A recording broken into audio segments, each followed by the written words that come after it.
भाई जो गुरु वचन पे डट गे, कट गे फंद 84 के, कट गे फंद 84 के, कट गे फंद 84। पूर्ण सतगुरु का नाम लो, उसके शरण में जाओ, जो कलम के लिखे को मिट दे, यानी जो प्राप्त को समाप्त करके। पूर्ण सतगुरु के पास ये पावर होती है। गरीब सतगुरु को कुर्बान जा, कर्म छुड़ाए कोट, जो सतगुरु की निंदा करे, जम तोड़ेंगे ओठ। कितनी अच्छी बात कही है परमात्मा ने कि सतगुरु को सिजदा करूं, यानी दंडवत करूं, जिसने मेरे कर्म छुटाए कोट, और ऐसे सतगुरु की जो निंदा करे, फिर उसके यम फोड़ेंगे होठ। होठ सबसे कोमल चीज होती है, जहां पर जरा सी चोट लग जाए तो सूजन आ जाती है, बहुत दर्द होता है, पीड़ा होती है। तो उन आत्माओं के फिर यम के दूत होठ फोड़ेंगे, यानी जहां मर्जी आया वहां उनको मुकद्दरों से मारेंगे, पीड़ा देंगे। और भाई और बहनों, वो काल वर्तमान में भगतों के होठ फोड़ने के लिए उनसे गलतियां करवा रहा है, गुरु की निंदा करवा रहा है भक्तों से। ये काल सूक्ष्म चाल चलता, सूक्ष्म चाल। आमने सामने की लड़ाई नहीं लड़ता ये, क्योंकि ये सामने प्रकट नहीं होता। जो आत्माएं मर्यादा तोड़ देती हैं, उनमें प्रवेश करके उनके माध्यम से अन्य को सत्यानाश करवाता है। तो बरवाला कांड से पहले गुरुदेव के परिवार ने, इन स्टेट कोऑर्डिनेटरों ने, बड़े बड़े सेवादारों ने अच्छे से ज्ञान को ना समझकर गुरु को मानुष मानकर अपनी मर्यादाएं तोड़ रखी थी, जिसका नतीजा निकला बरवाला कांड। और बरवाला कांड के बाद इन लोगों ने गुरुदेव की कितनी निंदा करवाई। बरवाला कांड जैसी घटना को अंजाम दिलवाकर गुरुदेव के परिवार ने, आश्रम मैनेजमेंट ने, इन कोऑर्डिनेटरों ने अपनी मनमानियां की, जजों के खिलाफ पुस्तकें लिखी, जजों को भड़काया, प्रशासन को भड़काया, झूठ सांच बोलने में कोई कसर नहीं छोड़ी कि सतगुरु रामपाल जी तो आश्रम में है ही नहीं, हमने उनको स्वास्थ्य इलाज के लिए बाहर हॉस्पिटल में भेज दिया। खुद गुरुदेव का छोटा भाई ये स्टेटमेंट दे रहा था, जो कह रहा मुझे सार नाम प्राप्त है, सार शब्द प्राप्त है, और इतनी बड़ी बड़ी झूठ बोल रहा था। प्रशासन को भड़काया, उकसाया और जबरदस्ती प्रशासन को मजबूर किया आश्रम पर आक्रमण करने के लिए। तो इन लोगों की मनमानी हरकतों के कारण गुरुजी की संसार में बदनामी हुई, जगत में बदनामी हुई, गुरुजी की थूथू हुई। और बरवाला कांड के बाद तो इन्होंने गुरु की निंदा करवाने में कोई कसर छोड़ी नहीं। 2019 में गुरुजी का नाम लेकर पीला पर्चा निकालकर कांग्रेस को वोट डलवाए, कांग्रेस का समर्थन करवाया। तो बीजेपी वाले गुरुजी की निंदा करेंगे या नहीं करेंगे? जबकि हमारे गुरुजी का तो राजनीति से मतलब ही नहीं है।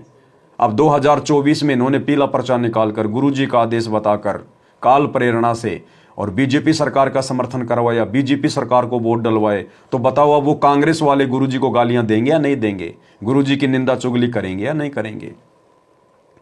तो ये है काल की सूक्ष्म चाल। वो इस प्रकार से भगतों को अपने जाल में फंसाता है, मर्यादा तोड़वाता है।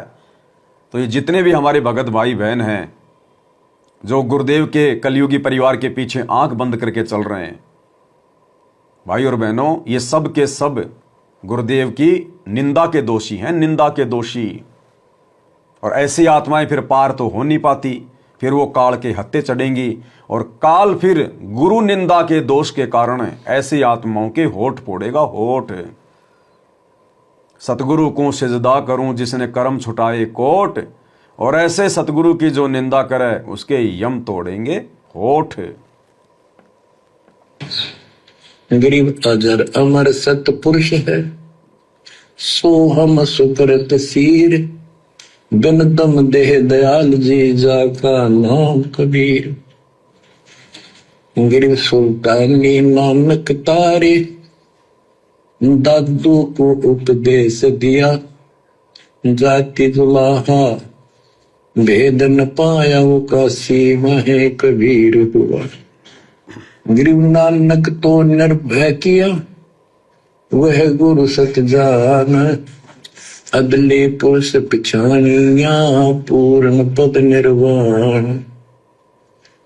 गरीब दादू का पिंजर पड़ा, और नानक की दे, इनमें सतगुरु कौन सा हमको बड़ा संदेह। अब क्या बताते हैं कि एक संत का शरीर रह जाता है, लेकिन वो शरीर सतगुरु नहीं है। जिसको ये शरीर मिला हुआ था, जिसने इतना जब ज्ञान आपको प्राप्त करके दिया, नाम दिया,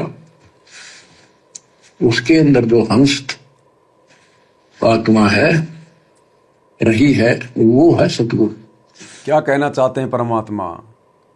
गरीब देही को सतगुरु कहे यो तो धुंधर ज्ञान। जो केवल इस शरीर को ही सतगुरु मानते हैं, जैसे हमारे गुरुदेव भगवान हमें शरीर में दिखाई देते हैं, असल में गुरुदेव शरीर में नहीं है। उनकी देह, उनका शरीर, उनकी बॉडी आप और हमारी तरह 5 इन तत्वों से मिलकर नहीं बनी है। उनकी तो नूरी देह, नूरी शरीर है, शब्द स्वरूपी अंग हैं। लेकिन हमें समझा रहे हैं परमात्मा कि हमने केवल उस शरीर पर ही आश्रित नहीं रहना, मार खा जाएंगे। हमने सतगुरु को शब्द रूप में मानना पड़ेगा, शब्द रूप में सतगुरु की पूजा करनी पड़ेगी। हम हैं शब्द, शब्द हम माही, और हमसे भिन्न और कछु नाही। ये शब्द तो सतगुरु ने केवल इसलिए धारण किया है ताकि सतगुरु हमें ज्ञान सुना सके, हमें भक्ति प्रदान कर सके, हमें अपनी शरण में ले सके, नाम दीक्षा दे सके। इसलिए इस कबीर परमात्मा को ये चोला धारण करना पड़ा वर्तमान में। अन्यथा कबीर परमेश्वर का कोई शरीर नहीं है, हार्ड चाम की बॉडी नहीं है।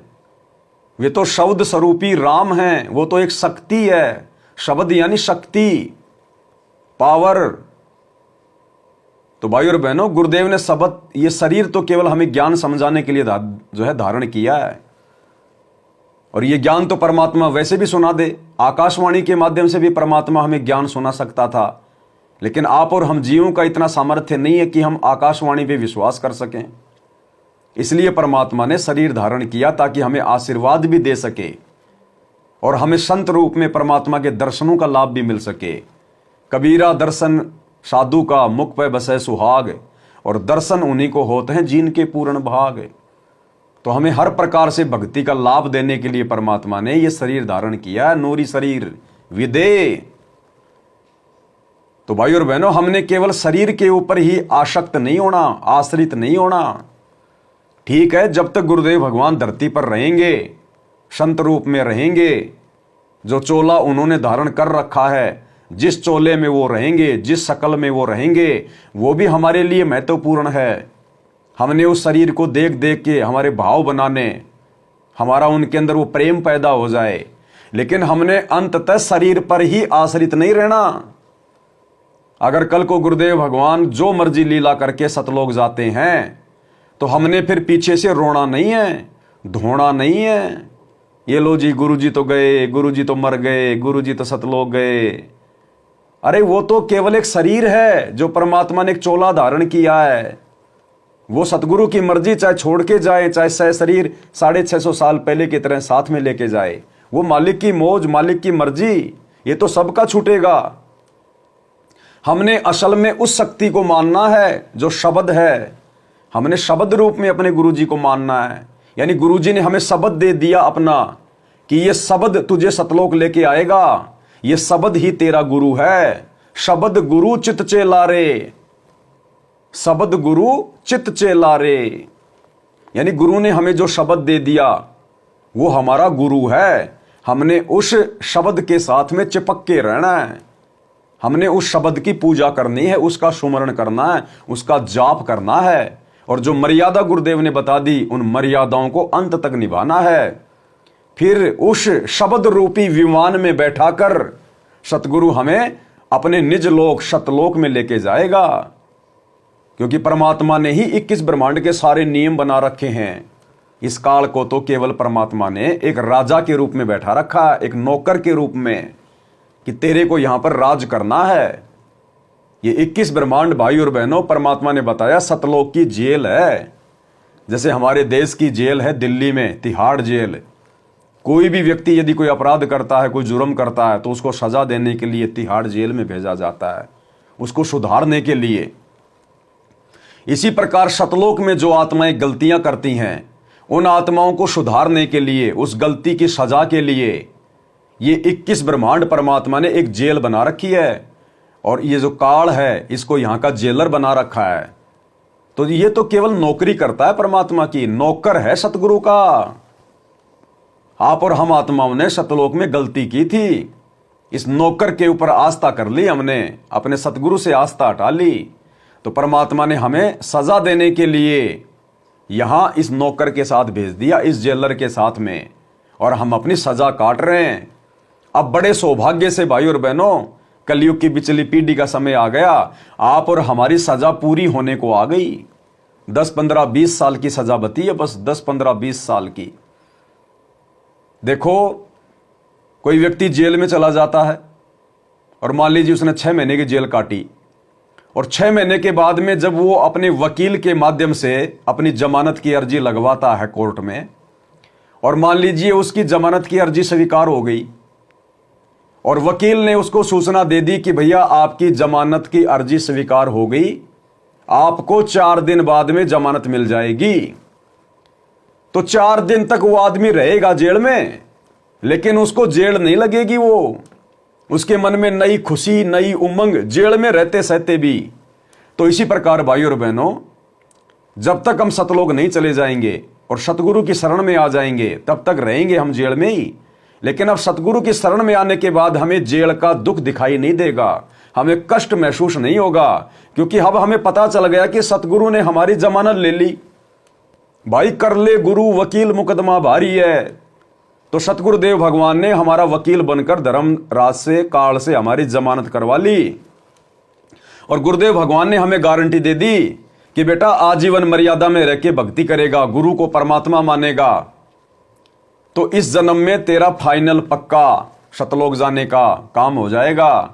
तो हमें विश्वास हो गया कि गुरुजी ने हमारी जमानत ले ली और हम इसी जन्म में सतलोक जाएंगे। वाह वाह अमरपुर जाऊंगा, वाह वाह अमरपुर जाऊंगा। नानक जी ने कहा था ना सतगुरु के मिलने के बाद कि मेरी जमानत ले ली सतगुरु ने, वाह वाह अमरपुर जाऊंगा। तो हम रहे भले जेल में रहें, 21 ब्रह्मांड में रहें, लेकिन अब हमें विश्वास हो गया कि अब गुरु ने जमानत ले ली, हमारा काम बन जाएगा। तो भाई और बहनों, उसके लिए हमने सतगुरु को शब्द रूप में मानना पड़ेगा।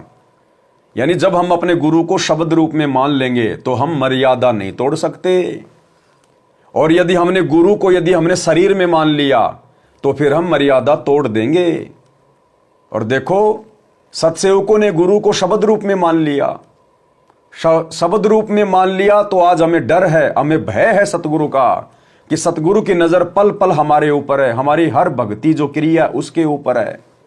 हम आरती करते नहीं करते, विधि से करते नहीं करते, सुमरण कर रहे हैं कि नहीं कर रहे, सत्संग सुन रहे कि नहीं सुन रहे, हम कोई ऐसा काम तो नहीं कर रहे जिससे गुरुजी नाराज हो जाएं, क्योंकि हमें पता है कि सतगुरु शब्द रूप है, अंतर्यामी है, पल पल मुझे देख रहा है, वो सतलोक से भी देखता है। तो इस अर्ज की जेल कौन सी बड़ी बात है, ये दूरी तो कुछ भी नहीं है, जब वो सतगुरु 16 संकोश की दूरी पे बैठ के भी सब कुछ देखता रहता है।